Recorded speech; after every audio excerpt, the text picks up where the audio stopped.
Baik, assalamualaikum warahmatullahi wabarakatuh. Perkenalkan, nama saya Bahrudin. Saya di sini ingin bercerita tentang teks biografi tokoh inspirasi, di mana lebih tepatnya akan bercerita tentang sosok Bahrudin Yusuf Habibie, sang presiden ahli pesawat terbang yang visioner.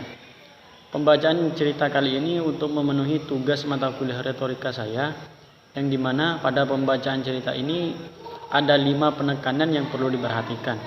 Yang pertama pelafalan, yang kedua intonasi, yang ketiga artikulasi, yang keempat jeda dan penekanan, kemudian yang terakhir yaitu suara. Baik, saya mulai.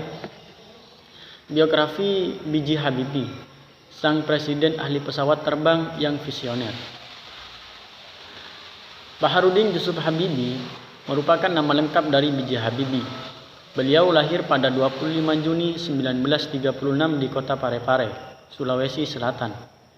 Habibie adalah anak keempat dari total 8 bersaudara.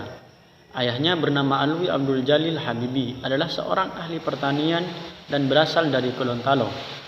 Sedangkan sang ibu bernama Raden Ayu Tuti Marini Puspuwardono, adalah seorang spesialis mata yang berasal dari Yogyakarta. Habibie juga tumbuh dalam keluarga religius, di mana ayah beliau seringkali membacakan ayat Al-Quran semenjak beliau kecil. Presiden ketiga Indonesia ini menempuh pendidikan SMA di SMAK Dago, Kota Bandung pada tahun 1954. Beliau kemudian melanjutkan pendidikannya di ITB, Institut Teknologi Bandung.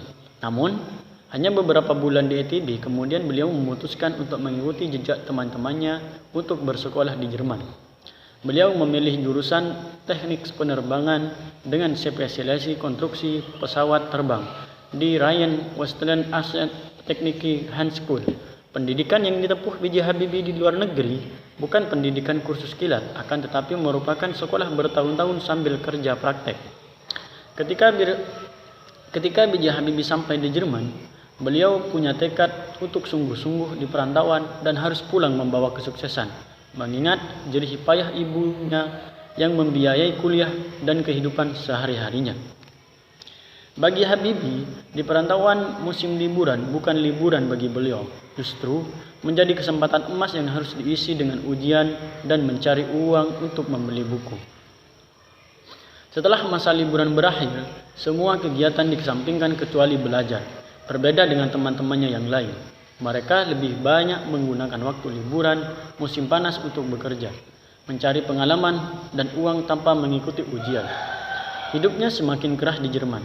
Pagi-pagi Habibie harus jalan kaki cepat ke tempat kerjanya yang jauh untuk menghemat biaya hidup, kemudian pulang malam dari belajar untuk kuliahnya. Memang penuh liku-liku, akan tetapi mendapatkan hal yang manis di akhir. Hidupnya dengan pulang ke Indonesia, membawa pesawat Indonesia, kemudian menjadi Presiden Republik Indonesia. Dengan segala jeniusannya yang dimiliki, tak heran jika beliau mendapatkan banyak pengakuan dari lembaga kelas internasional. Kecerdasan B.J. Habibie sudah terbukti dengan adanya sebuah rumus yang bernama faktor Habibie, di mana rumus ini digunakan untuk menghitung keretakan pesawat dengan akurasi yang tinggi.